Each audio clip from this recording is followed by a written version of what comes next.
All right, is everyone ready to go? Okay. My name is Mike Boudreau. I'm the sheriff of the Tulare County Sheriff's Office. I wanted to give an update as to where we are today in regards to this case. I will let you know right away, at this point we do not have anyone in custody. But I will continue to keep you informed as to the progress of this case. Many people within the community and actually across the country are very interested in what's happening and what's going on. I feel it's important that I give you where we are at this point. I'll give you an overview of what brought us here today. At 03:38, early morning hours of Monday, the Tulare County Sheriff's Office was dispatched to a home in the 6800 block of Harvest Road in Goshen. Multiple shots have been fired. I had mentioned before that people reporting the shots fired believe that there was an active shooter in progress. Deputies arrived on the scene exactly 7 minutes later. When they arrived, deputies immediately noticed two victims dead in the street. It was later learned that the 911 call actually came from a surviving victim of this shooting. They had not received any injuries from a shooting. They were hiding. Deputies then found a third shooting victim in the doorway of the home. As deputies searched the area, they found multiple victims in the same area at the scene on the property. There were victims both inside the home and outside of the home. We're able to identify those victims today and provide those to you. Many of you have already discovered who they are through social media. I would caution you, please don't be listening to factual information from social media. That is not where you will find your facts. I will keep you informed. I will make sure that you have what we have as we are able to release it to you for the integrity of the case. If you have questions, please reach out to our media services here at the Sheriff's Office. What we're able to give you, we will. One of the victims, when deputies arrived, was still alive. He immediately began CPR. Unfortunately, he died at the hospital. The victims are here. Eladio Perez, 52 years of age. Marcos Perez, 19 years of age. Jennifer Anaya, 49 years of age. Rosa Perez, 72 years of age. Alyssa Perez, 16 years of age. And Nicholas Perez, 10 months of age. I'd like to make a correction. On scene that night, we believe that the young teenage female was 17 years old. In fact, we later learned that she was 16 years old, and I believe I put out that she was 17.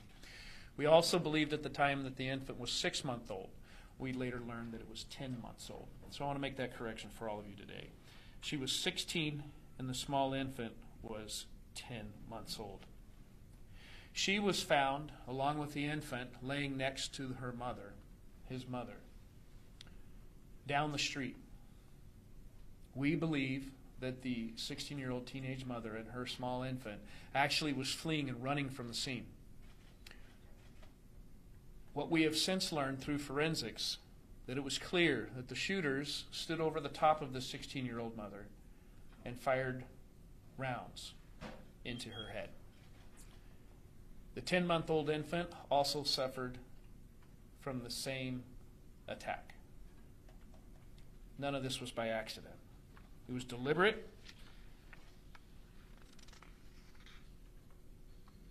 intentional, and horrific.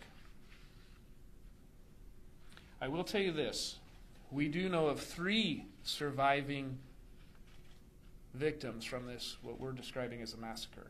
3. We will be interviewing them and collecting as much information as we can. There was one person inside the home hiding as they could hear the gunfire erupting inside the home. The description from him is that he was in such a state of fear that all he could do was hold the door, hoping that he was not the next victim. Detectives, at this point, we do believe that we are in the search for 2 known suspects. Potentially a third in an escape vehicle, but we don't know that to be true. This is going off a hypothesis from law enforcement. But we do know that, in fact, we have 2 suspects. It is very clear that this family was a target and that there are gang associations involved as well as drug investigations with this in this home. But let me make this very clear. Not all these people in this home are gang members, and not all of these people in this home are drug dealers. The 16-year-old female is an innocent victim. The grandmother inside appears to be an innocent victim, and definitely this 10-month-old child is an innocent victim. I'll tell you a little bit of the history of the home. On January 3rd of this year, Tulare County Sheriff's Office patrol officers conducted what we call a parole compliance check. Basically what that is when we know people who are on felony parole and are in the community, we will stop and make sure that they're abiding by the law. This compliance check done on January 3rd is the same home where the massacre occurred on Monday. This is a known home to our department. This is where gang activity has routinely occurred in the past. During that compliance check, deputies saw shell casings laying on the ground outside the home. When asked if we could go inside and search, they refused, and that's where the search warrant was written. We obtained a legal search warrant from a judge, and we were able to do a search warrant of the home. And we found Eladio Perez, who was already on felony convictions, was in possession of ammunition, felon in possession of a firearm, felon in possession of a short-barreled rifle, felon in possession of an assault weapon, a loaded weapon in possession of a firearm, and possessions of a controlled substance. He unfortunately was able to bail out 4 days later. So law enforcement, doing their due diligence in community service and protection, part of our duties is to go into these homes and try to remove guns, drugs, and that type of activity. And this home was known to us. That's how I'm able to say that this is a gang-related activity. I have also been quoted as saying this was a cartel-like execution. Make no mistake, I'm not saying that this is a cartel, but also be clear that I am not eliminating that possibility. These people were clearly shot in the head, and they were also shot in places that the shooter would know that quick death would occur. This is also similar to high-ranking gang affiliations in the style of execution that they commit. So we don't know if it is a gang-affiliated shooting, a cartel affiliation, or if the two are combined. But what we can tell you is the manner in which this has occurred is definitely one of the two, if not combined. As the investigation unravels and we're able to confirm one or the other, you will be the first to know. Detectives, as far as man hours, detectives have been working 24 hours a day. And when I say that, I don't mean they go home at midnight and get back up again at 7 in the morning. We have investigators working literally 24 hours a day. With forensic analysis and the collection of forensics, we have our crime lab, digital forensics, our coroner's office, and property and evidence. There has literally at this point been hundreds of items of evidence collected. And we expect more items of evidence to be collected. As of this press conference, detectives are still canvassing the area, looking for surveillance videos, asking for the public's help. And so here today, within this conference, I'm also asking for the public's help. Anyone in that area, if you have a business, it is an industrial area very nearby in the Goshen area, there are residences with ring cameras, there are video all over. Between the hours of 3 a.m. and 5 a.m., we're asking you to go back, take a look at your business videos. Go back and look at your home videos. Doesn't matter how far away you were from the scene. Any video evidence that you find suspicious, please contact the Tulare County Sheriff's Office. We want to look at it. Take the time to go look at your business video and your ring camera videos and report what you have and save what you have. I would also like to commend and thank the law enforcement community that has come out in support and offering assistance in this investigation. Behind me today, of which I received phone calls within hours, from the ATF, FBI, Homeland Security, DEA, Department of Justice, and the California Department of Corrections. Every one of them called within hours, offering resources and assistance. I have them with me today behind me. I have our investigators, our captains of investigations, but I also have those federal agencies. We are pulling out all stops. We are turning over every rock. Every bit of information in the community that you feel is suspicious or that you would like to give us, we want it. I received a phone call from U.S. Congressman Jim Costas. He offered victim support. He sits on a committee for victims of these types of crimes and have offered federal support for our victims. And we must remember we have victims. I will bring you up to date as to autopsies. Autopsies on the bodies have started today. They will likely be completed on Friday. That'll be part of the information in our next press conference that I'll be able to provide.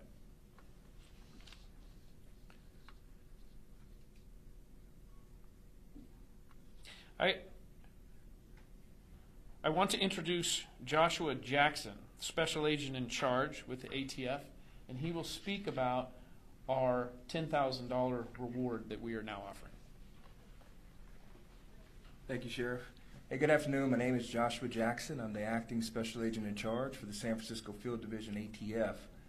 ATF's mission is simple and clear. It is to prevent, reduce, and solve violent crime. In this particular instance, solving this investigation is a priority of this investigative team. Law enforcement, we know, pooling all resources, our expertise, and our partnerships, federal, state, and local partnerships, will give us the best result to bring justice to these victims. In addition to the investigative team that you guys see behind us, is we are asking, as the Sheriff mentioned, assistance from the public, and part of that is announcing this reward of up to $10,000 for information to help move this investigation forward. Please contact the local Sheriff's office here with any information that can lead the investigation further. ATF will provide all resources at our disposal to support this team and be a part of this to its conclusion. Thank you. Thank you, Joshua. Thank you, Joshua. So I want to announce the community as well. There's a $10,000 reward. We have more money coming in from groups that are offering special reward, and we anticipate that that reward will go up. I want to give a note of caution as we begin to conclude and potentially open it up for questions. I know today you're wanting as much information as you possibly get. I want to reassure you that I know a lot. There's a lot I can't tell you. I can tell you that there is a great deal of amount of work that is going into the intelligence side of this investigation. I know a lot, but we do need the public's help. The public's help will help support not only theories, but the IT side, the technical side of things that we're looking at as well. So when I say that, if I don't answer your question, it's because they're watching too. When you put this information out, they want to know what we know. What I will tell them is we know a lot.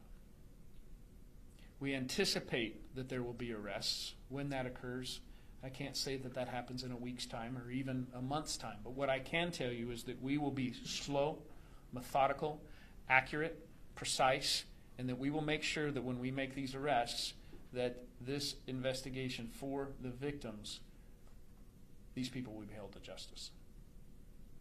So with that, I'll conclude. I'll open it up to questions. I just wanted to be able to bring you and the community up to date. Again, to the community, this was not a random act of violence. This was a very specific, targeted act of violence. So I don't want the community to be scared or worried. I will say that I have received, not only on social media, but personal phone calls, text messages, as well as many of my staff, heartfelt condolences for the family and this young 10-month-old child, young teenage mother, the grandmother inside the home. Innocent victims. Should have never occurred. We want to hold them to justice. So with that, I will open it up to questions, and if I can answer. Sheriff, you mentioned you're still working out if it's a gang or cartel organized group. Do you believe them to be local, whether it's any of those groups? Well, when it comes to certain gangs as well as the cartel, there is local connection that spreads across the state. I can tell you that some of our investigations have already led outside the county. Sheriff, during your time as sheriff here in Tulare County, is this one of the most serious things you have seen? I've been with the sheriff's office for 36 years. And the world that we live in as far as investigating and working for our victims is an ugly world. This is one of the most egregious that I have seen. However, I have seen many very similar to it.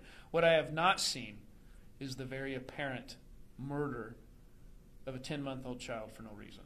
What I have not seen is the very clear assassination style to the head of a teenage mother. That I have not seen. It's egregious. Sure. Yes, sir. So was Eladio Perez the intended person that they were after, but everyone else was an innocent victim of this crime? Okay, so I know a lot, but I can't answer that question. What I want to tell you is I don't believe he was the initial intended target. Why do you think they were targeted? It's a great question, and I know the answer to it, but I can't tell you. Have you dealt with a lot of cartel crime in the past, or like what's the spectrum on that? Well, I can tell you that we do have cartels here in the Central Valley. We do have cartel in Tulare County. I am the vice president of the California State Sheriff's Association. I meet with the sheriffs on a regular basis. I can tell you cartels are here.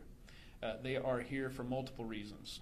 Selling drugs is lucrative. There's a lot of money to be made, and it focuses on the money. The other is that we have a very unsecure border right now. There's a lot of back and forth when it comes to the cartels and free movement up and down the state and across the border.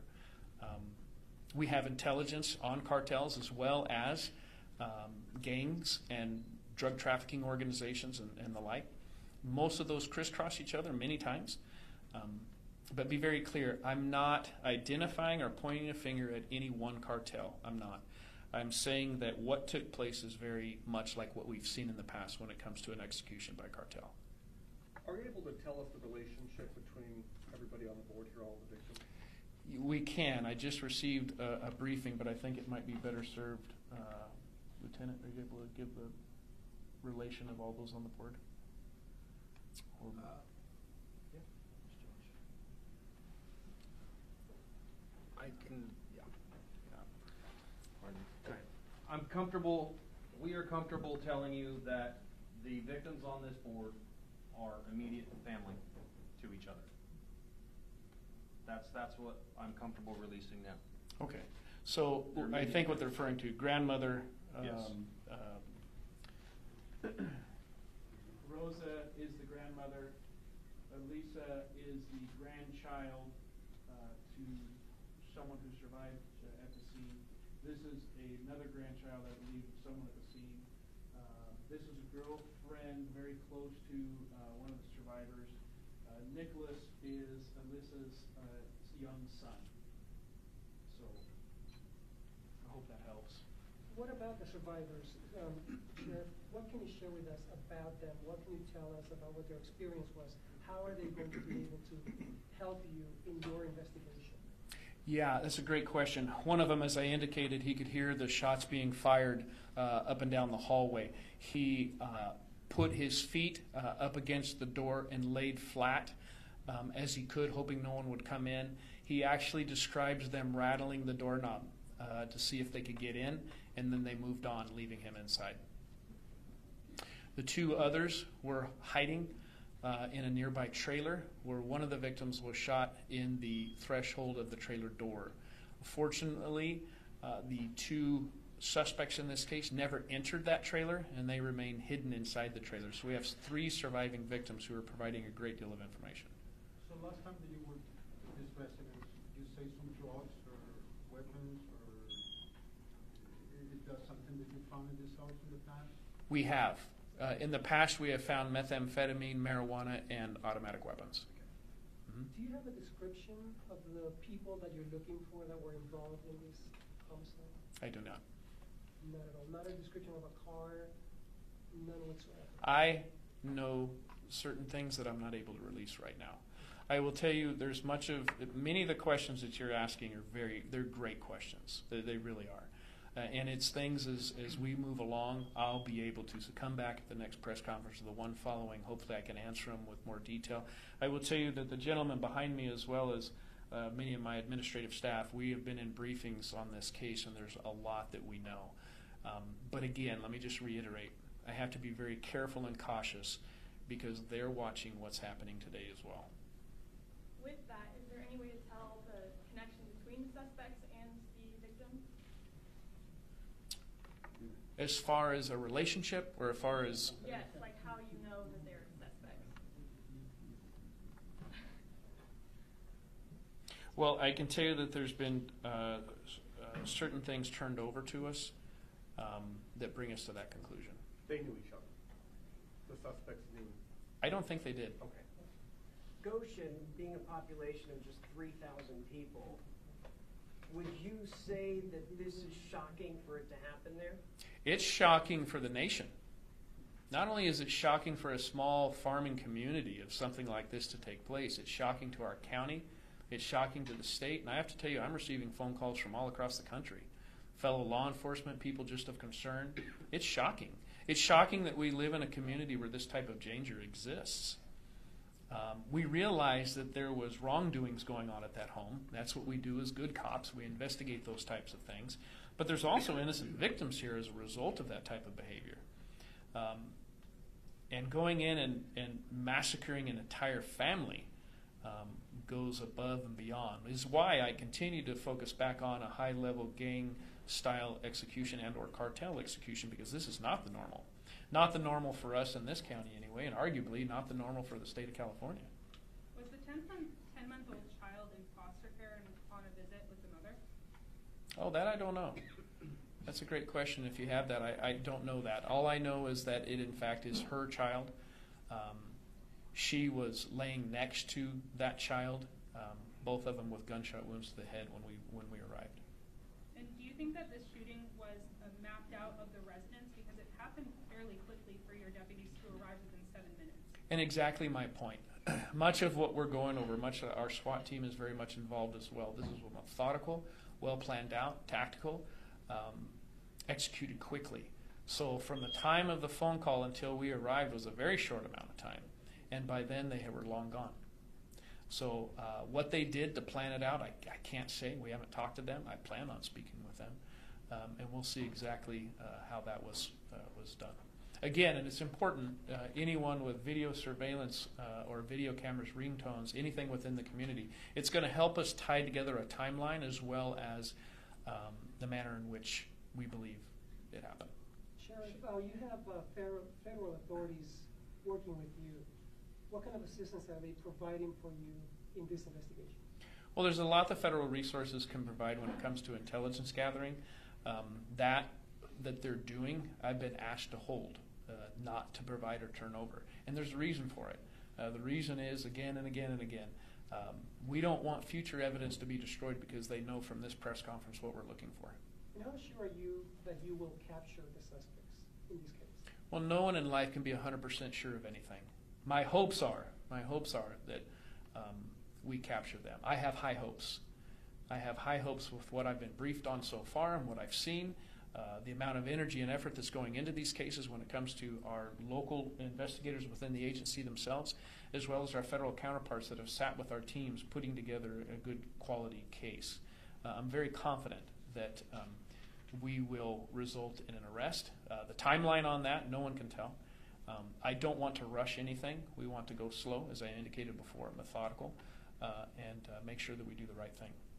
Sheriff, I know this is an extreme example, but it strikes me that there's been a spate of recent seemingly gang-related killings in other rural areas, places where we wouldn't normally maybe associate with those types of crimes. Can you talk a little bit about why there seems to be an increase in gang activity in rural places in particular?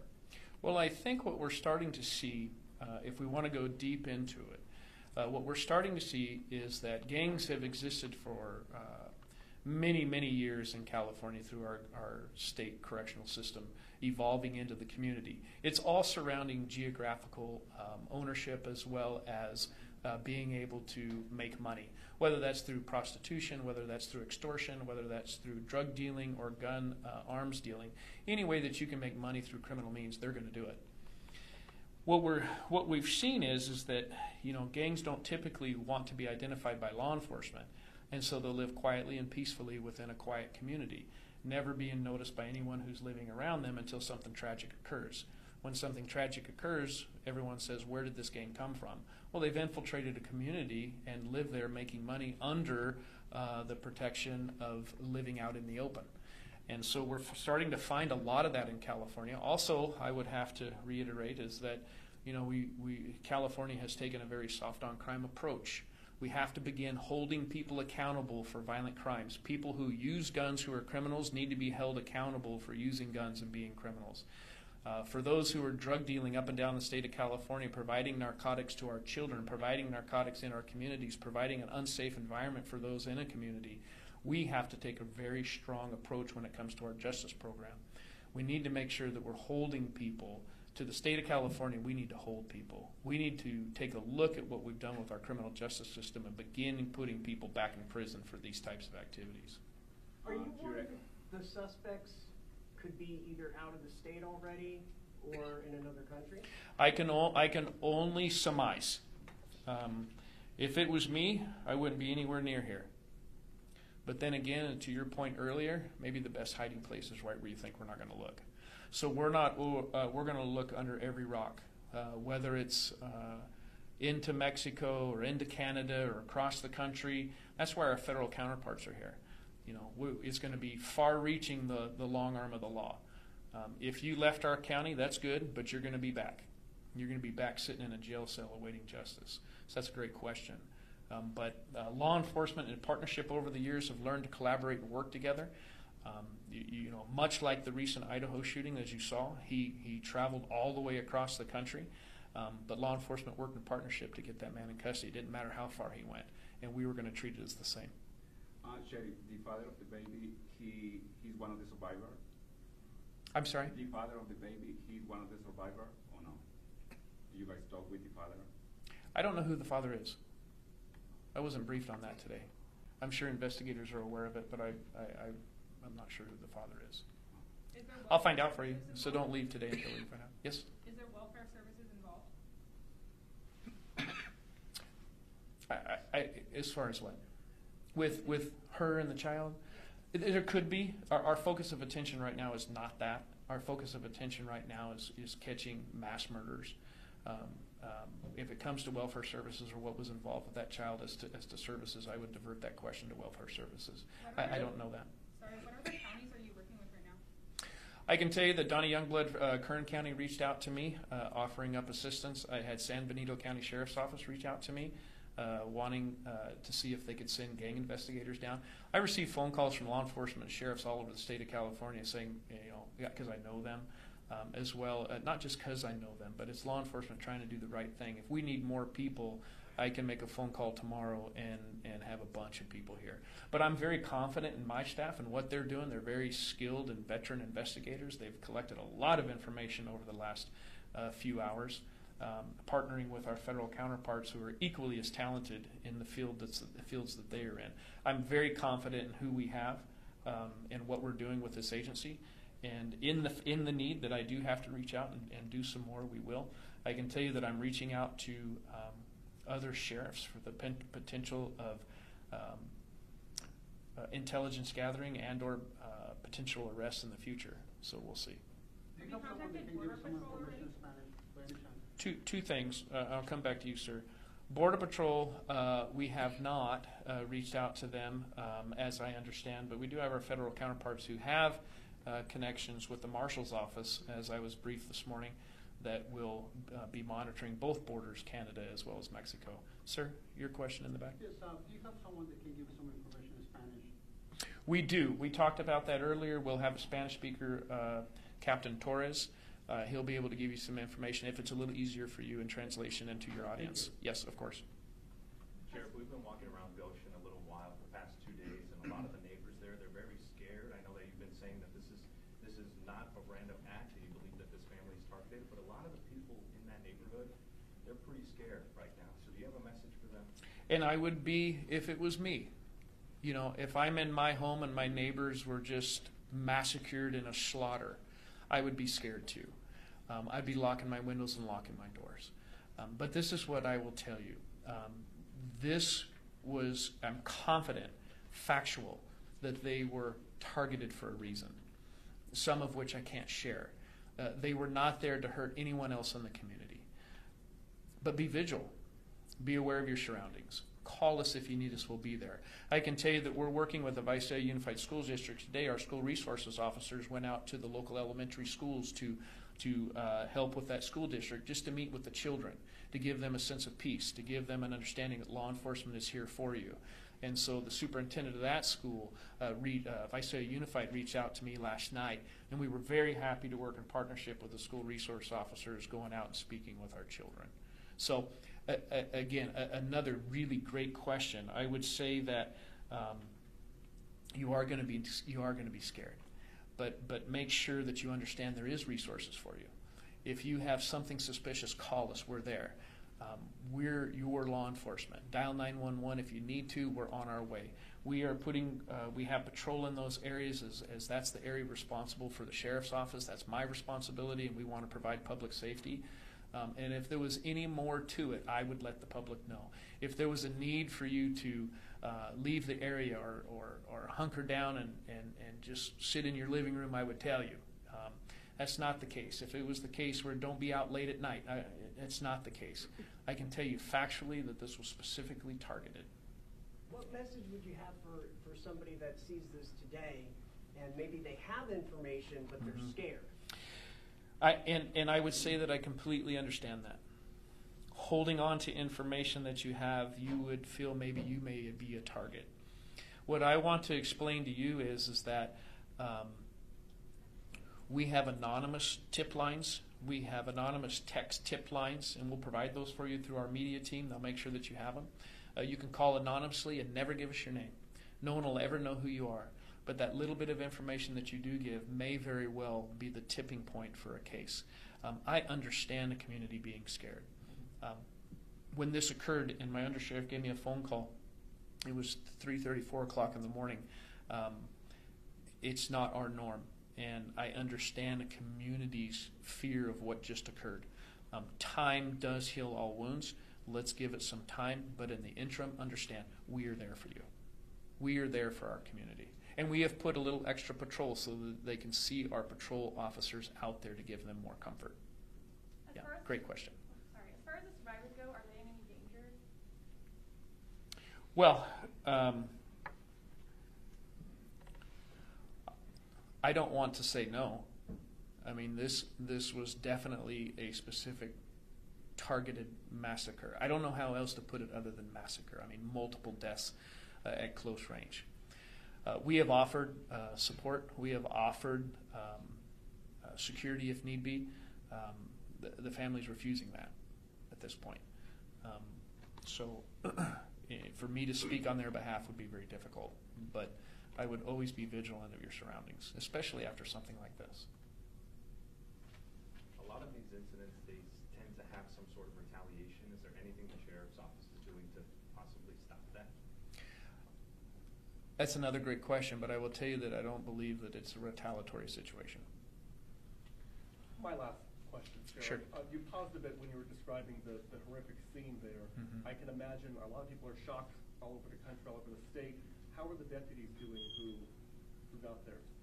You know, that's another great question. We have employee assistant programs with the sheriff's office when the time comes, if they need it. But I can tell you right now, they are in work mode. They are focused.